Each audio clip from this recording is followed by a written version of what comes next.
transparency and reporting as well, which to me is quite important, because you have to be transparent in order to be sustainable. And as we kind of go into the future, you know, I know it looks at future technologies, future innovations. I love how she has her title is the futurist. So maybe you can tell us a little bit more about how you perceive the future to look like. Oh, I wish I can. I wish you can all imagine with me, and you can see what I can imagine. I do really believe that we do have the hope and we have the capabilities now more than any time ever before. We have the technology, we have the money, we have the people, we have the knowledge to be able to provide the solutions and create them. And this is what drives us, looking into... Well, look at the people on the panel. Exactly. Yeah, I mean, they all represent these different industries and technologies. So I want to imagine what you imagine, so keep going. I'm sorry, I interrupted. No, please. And it's so inspiring because we are... The way that it works, and this is from a futurist point of view, collaboration is the key when you have the big organizations working with the small organizations, big organizations. I agree with your private sector. They need to keep, continuity is important, profitability is very important, but then you have the agility that the small and medium enterprises can add on and allow the big corporations to have these solutions rapidly developed. And this is where the small and medium enterprises can play a role. It's the agility. And the way that I think we worked, is the team that we have all had corporate backgrounds and all believe that there is a shift, there is a change. The big corporations and MNCs are actually changing the way that they perceive sustainability. And in the last 5 years, you can see actual actions and actual track. You can actually track the development, and you can see it. But what I believe from your question, what we can do, awareness and education. Don't wait for someone to give you the information. I think what we would like to do is share the information. Let people be aware of what the options that they have and how they can make the right options. It's very important. And this is what we try to spread with our communication. But when it comes to our projects, the key aspect of our projects is the integration of different technologies and innovation in providing the solutions. We look into the efficiency when it comes to consuming energy and the impact on humans to give us what we need, whether the solution provides, and also the sustainable aspect of it and the impact on the planet. That's amazing. Peter, I have to ask you, because we've been working together in the sustainability space, let's say within the Expo realm, for a really long time. But UPS has been working in sustainability for a really, really long time, even before it was, let's say, fashionable.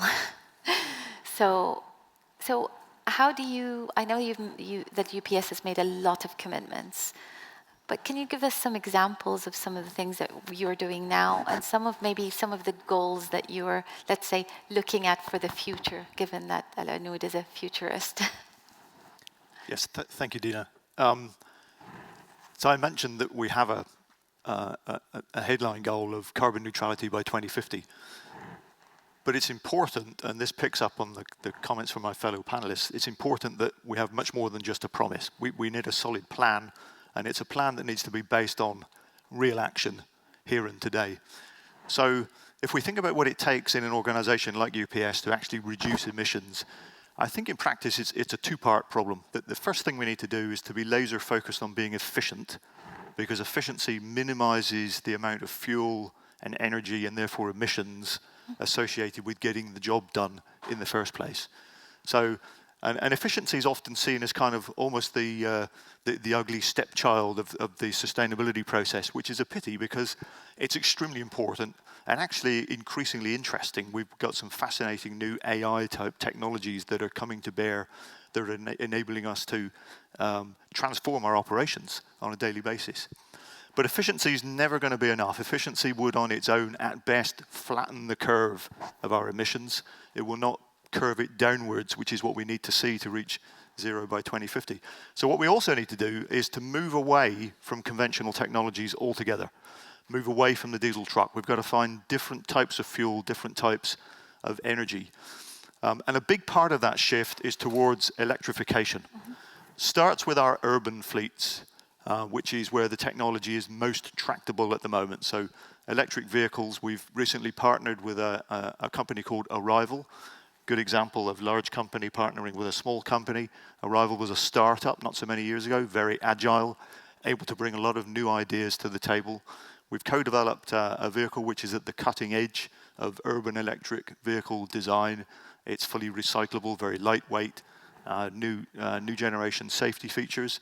Delighted to say that we've been able to bring examples of that right here to Expo 2020, because what we're able to do here is to test it in a new type of environment. How does it operate in high temperature climate? Although not so much today, but yeah, ordinarily. It was cold.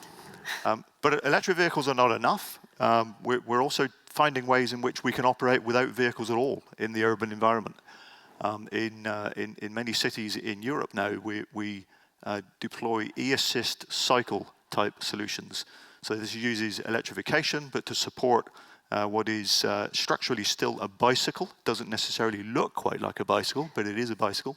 And again, we've brought our latest thinking on that here to Expo 2020. It's a four-wheeled cycle device. Again, a partnership with an SME, with a startup called Fernhay, a British company. And we have another example here in partnership with a German company called Roundtable. So there's a lot going on in that space. But the third piece that's equally important is that you have to be able to get the power to the electric vehicle in order to be able to use it. The vehicle on its own is not enough. And the fascinating thing about this is that as we move towards a world of increased use of electrification in terms of demand, but at the same time, a change in the way in which power is provided to the grid, increasing use of renewables, therefore intermittency of supply.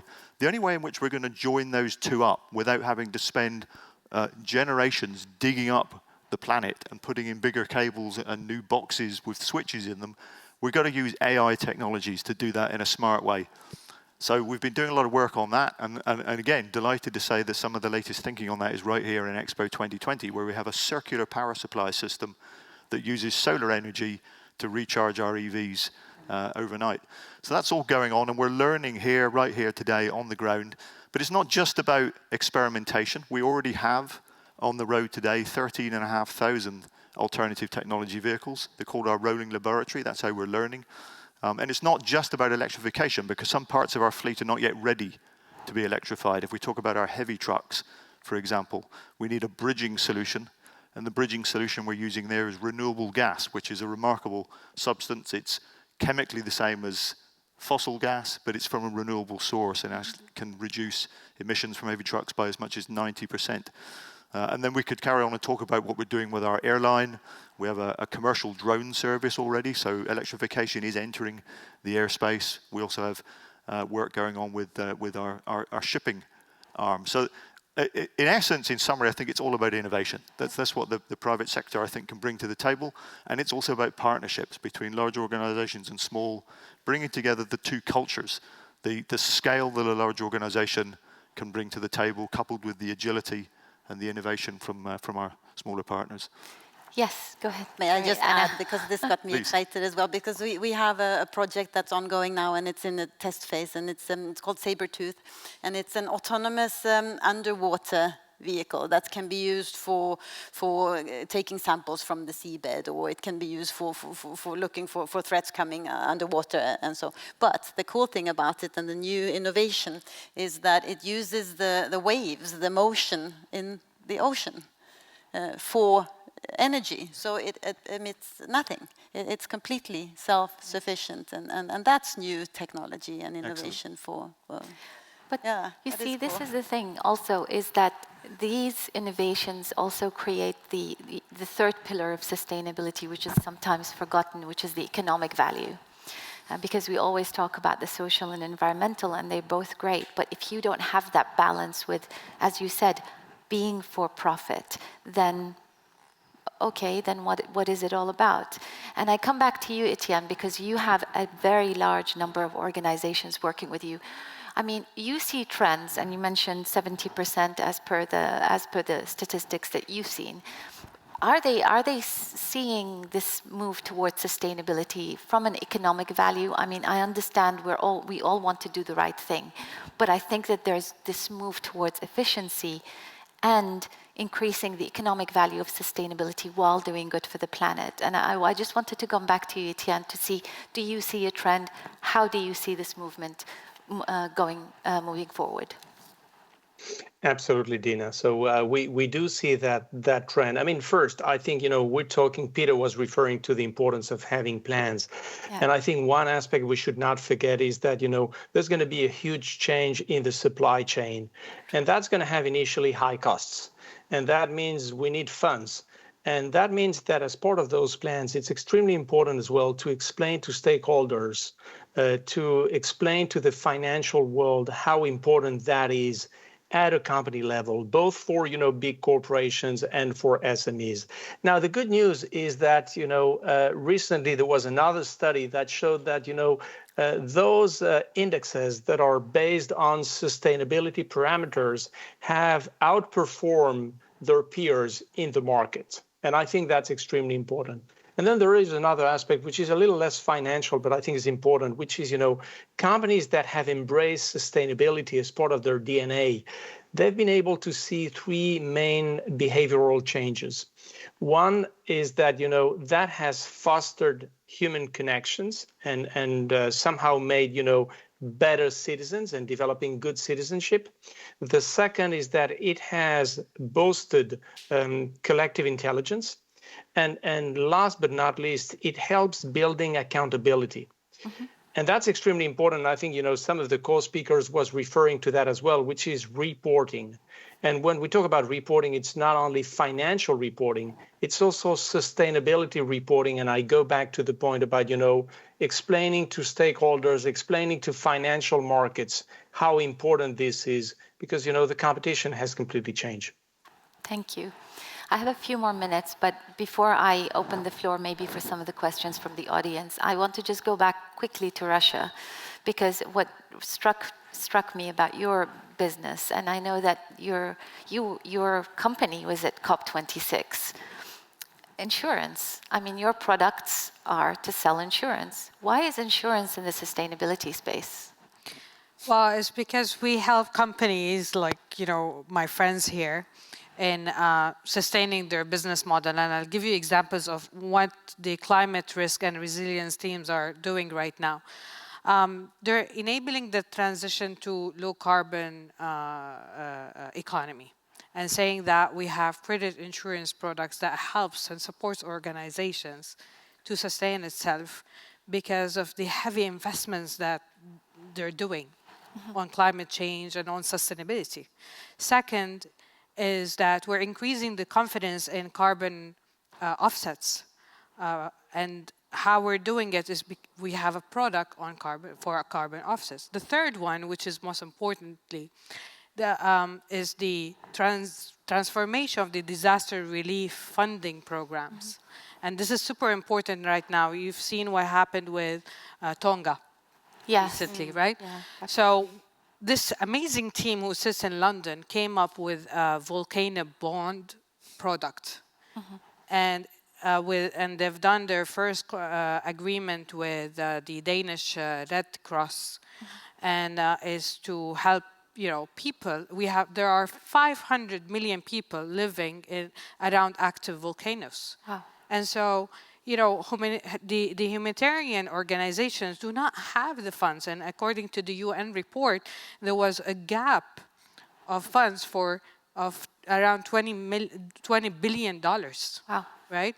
And so insurance is the best. I mean, it's even better than banking, because you have that cash, the access to cash when there is a risk.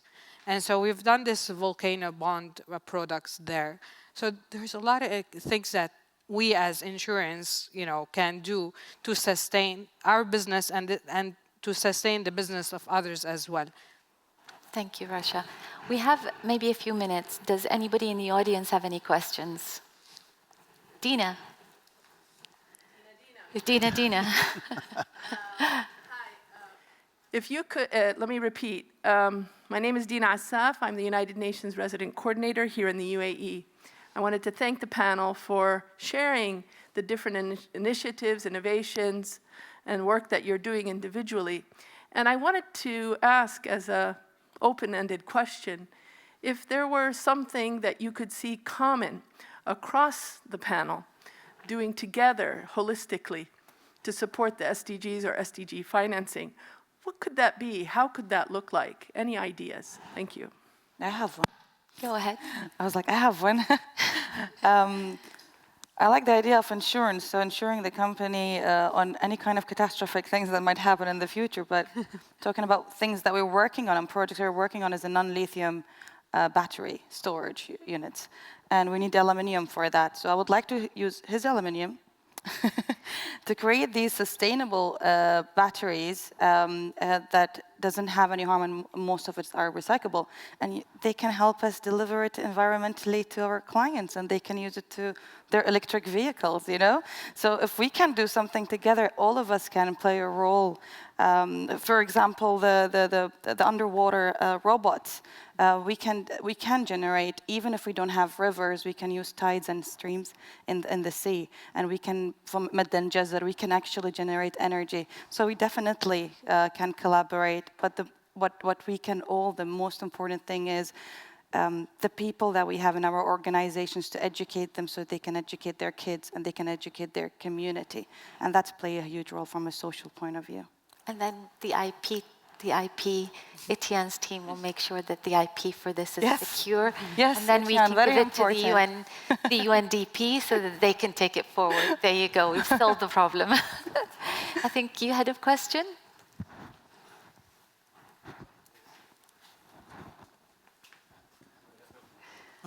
I'm Dr. Fawzi Amin, the head of delegation for the International Federation of Red Cross for GCC.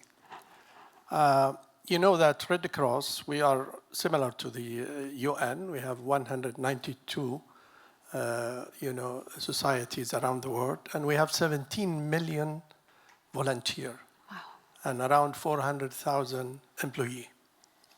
Now, our approach, we know that Red Cross is related to the first aid training. We are the expertise in training first aid. And the way we look to the climate change is through the same system. We managed to teach our volunteer and employee to acquire the skills that save life. Very simple action at the right moment that saves life. Now we want to expand that training to the climate change, to train people to gain experience and skills for ethical living. And ethical living targeting to reduce your carbon footprint. And if this together work, and we can work with you, so we start with your employee, the same we've done with our employee and volunteer. We work together to start to act on, in personal level, what simple action that individually that you should take that make a difference, to make contribution. And that's, I could see the potential working in your company or even other private sector with the Red Cross and Red Crescent societies. It's wonderful. Thank you. Rasha, you were talking about your collaboration as well. Yeah, I mean, again, looking around here, we here unified for a purpose, right? What unites us all is to make a difference. And when there's a will, there's a way. I mean, Michael is a great example of that. True. And, really inspiring. So we should, we should stay genuine and authentic in everything we do. We should keep the dialogue going. We should respect each other. I can tell you, I have best friends who do not believe in climate change. You know what? We have risk of today that we need to deal with and risk that we need to deal with in the future. But if we put our differences, actually we bring our differences together and we complement each other, we're stronger, we can do better moving forward. We can set the stage for our future generation. And I'm very passionate about talking about this, and you can hear it in my voice. But yeah, again, talking to amazing people who are good, genuine, who wants to make a difference, will be the way. And that I believe in open communication at all times. Thank you. Anna. Yeah, actually considering both of these questions, one thing that comes to my mind that perhaps could be common across different types of industries, and also connected to training. I'm thinking of the collaboration between industry and academia.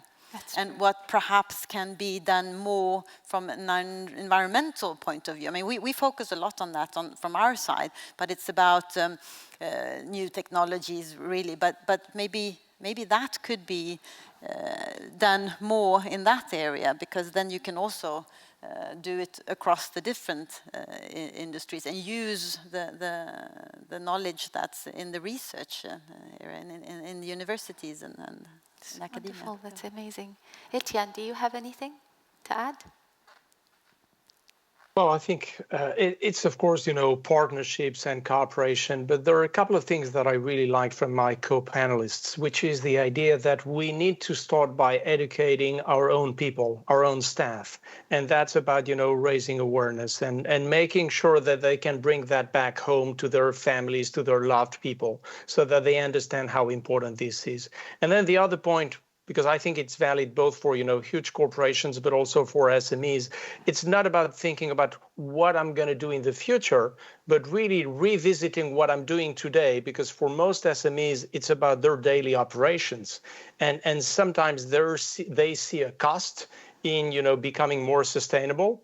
And I think we need to convince them, we need to help them understand you can probably do the same job or far better, but you need to review the way you're doing it. So what are you doing today that you can do different, that you can do in a more sustainable way? Always bearing in mind that, and we've seen that from many studies, customer loyalty, consumer loyalty is based more and more on those values, on sustainability. So there is also a benefit for, all companies to, move into sustainability. Amazing, thank you, Tan. Peter, you were going to say something. Yeah, thanks, Dina. I completely subscribe to the views of my fellow panelists on the importance of collaboration. I just wanted to add one other example to the conversation, which is collaboration between private sector and government, which I think can be absolutely instrumental to driving progress. We're very proud to be members of the UAE's Circular Economy Council. And also the Green Freight Coalition. And I think these are great examples of where when government and private sector get around the same table and look for win-wins, then progress can be driven forward. Could be through, for example, the shared interest in research to find answers to sticky problems, can sometimes just be about identifying areas of regulation that were drafted in a previous era and need to be revised in order to remove unintended roadblocks. The creation of public procurement partnerships can be a strong signal to the market as well. So lots of opportunities, I think, for public and private sector also to drive the agenda forwards. Thank you. So I'm running out of time, but before we all go, I wanted to say really a big thank you to my beautiful panelists who are amazing and who have done an amazing job with sustainability. I really, really hope that maybe in a year's time, under the UN, we can have a similar panel and see where everybody is. And collectively, I think, as people, we can do a lot together. And I hope you are all here and stay for questions and answers after this panel. Jan?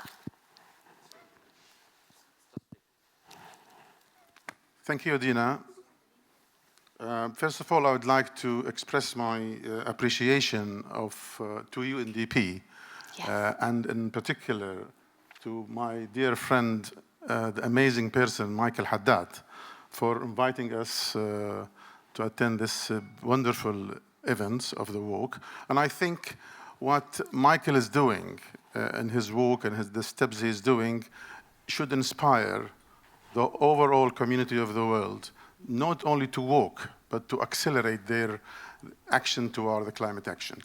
I think everybody knows here that the climate change is on the agenda of the world since more than 30 years now, since probably 1992 in Rio, Rio de Janeiro, when they initiated the United Nations Framework Convention on Climate Change. And then the Conference of Parties moved on. Now, the last one was in Glasgow, the COP26. The coming one will be in Egypt, and hopefully the next one will be here in the United Arab Emirates. I think the climate change is the hottest issue on the global agenda, because it fuses energy, economy, and environment all together. And I'm glad to hear that all these companies and the panelists in front of us talking about their experience in this field. And I'm glad also to hear our colleague from Alba in Bahrain about their experience in these initiatives. I would like to put one more question in front of the panelists. The whole issue of climate change is to reduce the dependence on fossil fuel and move towards new type of fuel for new energy fields. The paradigm of this, do you think it's easy and it is achievable in the near future to totally be independent on fossil fuel and to move towards solar energy and others? Do you think it is achievable, easier in the coming near future? Can I start with, actually, it's an amazing question. Thank you so much. For me, and this is my opinion, and then I'll pass it on to everybody. I believe that when we talk about climate change, it's not just about the move away from fossil fuels, even though that's a big part of it. But buildings, actually, the embodied carbon of building is actually just as big. If you look at the second largest polluter after fossil fuels, it's actually the retail industry, the clothing industry, because fast fashion and all of these are actually the second largest polluter. So what I'm saying here is that it can be done, but there's other things that we need to look at within the spectrum of how we reduce our emissions, and that's just my point of view. Peter. Thank you, Dina. I think it's a great question. Very good question. I think the answer from our perspective is it can be done much more easily in some applications than others, unfortunately. So, the world has seen terrific progress over recent decades in the way in which we generate electricity. And I think, in the right parts of the world, it is now as cheap, if not cheaper, to generate electricity renewably than from fossil fuels. And that's come through public-private partnerships. It's come through sustained investment and collaboration. And what we need to do now is to move that success into other parts of technology. We're seeing it happen in the electric vehicle field now. We're seeing the cost of batteries improving. We're seeing cost of EVs coming down. We're seeing the cost of power supply systems coming down. I think we are only a few years away from EVs making standard, straightforward commercial sense compared to fossil fuel vehicles. But in some other applications, unfortunately, it's going to be a much harder piece of work. If we take aircraft, for example, there just is no remotely cost-effective sustainable aviation fuel right now for aircraft operators, including ourselves. And that's where we come back, I think, to the really essential nature of the public-private partnerships, because it's going to take global collaboration between government and industry to firstly determine what the right solutions are, then put the right investments and the right policies behind them to drive them to scale, so that it's going to be possible to deploy them at the kinds of levels that we need to make a real difference to the problem. Thank you. Eleanor? Amazing. I was just adding to what Peter was just saying. If you look at every industry, it's saying that tomorrow the problem will not be there is something that doesn't make any sense. It's literally phases. Once we reach to a place where the electric option and the clean energy will be cheaper than fossil fuel, there's going to be time that we need to work on the supply chain. What makes things expensive now is that the infrastructure is not ready. This is why it's expensive.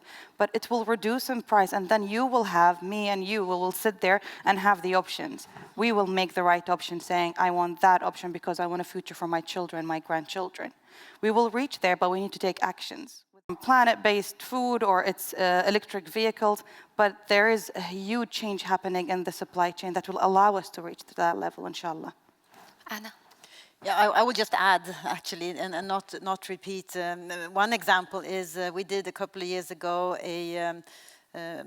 using biofuel for our fighter aircraft. So it was a campaign where this was tested. I'll remember very vividly the little film clip I saw when the fighter pilot came out the aircraft and said, I noticed absolutely no difference. The performance of the aircraft was the same.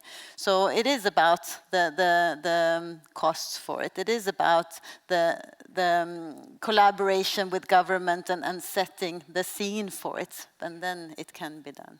Mr. Ali?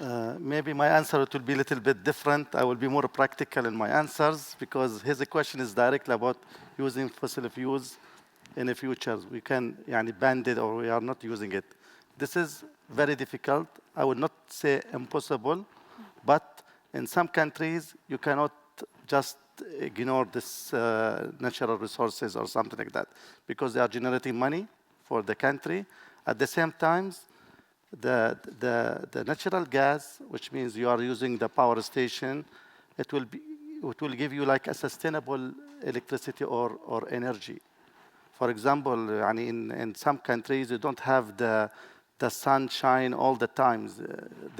You cannot run, for example, in our smelters, I cannot run the full smelters by solar energy. Impossible. I will be having a freeze spots and everything will be disaster. I will lose $4 billion, $5 billion in 2 hours time if I don't have the sustainable energy all the times.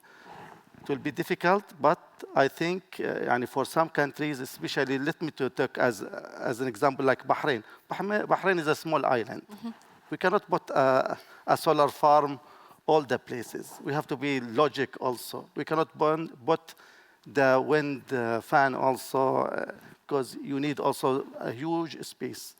Even if you think to put it in the sea, it will be very, very costly at this stage. It's not possible, but I think it will be very difficult, especially for the people, they don't have the hydropower. Mm-hmm. If Europe, US, some part of other region, if you have the hydropower, I think you will have sustainable renewable energy. But if you want totally depends on solar or the wind, in our region, in the GCC, it will be very, very difficult. Thank you. I'll make my answer very simple. I'll say that, like Michael Haddad mentioned, it all starts with the first step, right? Yeah. And then we need to be trim taps. So we need to constantly evaluate, observe what's happening, evaluate the whole situation, and make decisions based on reality. So the intention is there, the goodwill is there, we know where we're headed, but again, can we guarantee it? And how fast can we achieve it? We can't. I don't believe so. This is my personal opinion. Mm-hmm. So it's just a learning cycle for us. Etienne? Well, I have nothing to add to what my co-panelist said. I think it was extremely well answered. Great, thank you. I have one question over there. I will come back. Maybe you can ask them the question. Go ahead. Thank you. Maher Nasser, I'm the Commissioner for the UN at Expo, and happy to have been able to work on this with Michael. I don't have a question. I have a comment. Yes. Albert Einstein said, if the idea is not absurd, then there's no hope in it. There you go. Nelson Mandela said, everything is impossible, seems impossible until it is done. Mm-hmm. Yeah. And I think I was disappointed with all of your answers, basically, to the last question. Because if we say that and we start from this premise, the private sector, the big companies are saying, no, we can't really give up our addiction to fossil fuels, then we're not going to get there. Private sector is much more agile, independent than governments. Many of you hold governments by the neck because you have lobbies, you control, you resist, not you necessarily personally, not your companies, but I'm talking about the business in general. Change has to happen, an incremental change, and we tweak this, and efficiency here, efficiency there. We are in trouble. The planet is in crisis, and we cannot just talk about incremental change. We need change of thought. We need to really revisit our assumption that it's impossible, it's too costly. It may be too costly down the line now, but down the line it is not. You have to have the long vision. Business has the answers, not the government. Governments are important and they will regulate. But we know that regulation is often fought by you. I mean, not you, you know what I mean. Yes, we do. And I think we really need to change the rules of the game.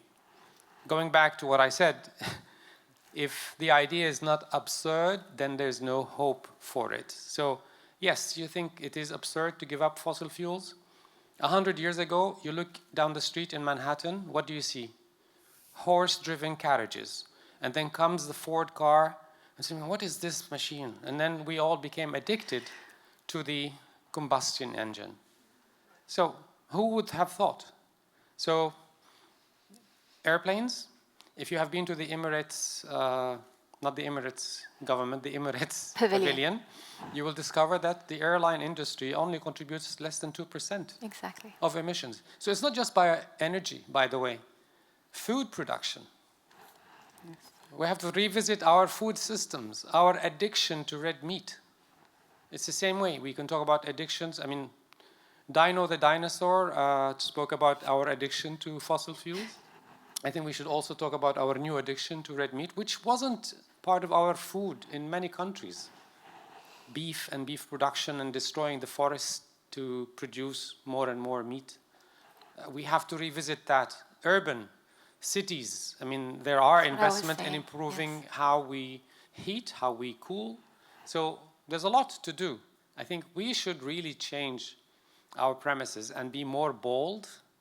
And business can be more bold than government, because often many innovations you sponsor and you lead the way. Thank you. Beautiful. Thank you so much. That was very beautiful. And I totally agree. And thank you so much to everyone who is here. Thank you to our beautiful panelists. One more round of applause for them. Thank you. And I look forward to seeing you again. Thank you. Thanks, everyone. Thank you. Thank you. Thank you, Dina. Thank you to our wonderful panelists. Could I just invite you to continue our exchange? I just hear the buzz around me. There are so many questions left. Yes, let's sort them all out. Let's share. Let's have an exchange, meeting of minds in the lobby where we have a reception lined up for all of you. Thank you very much. Thank you.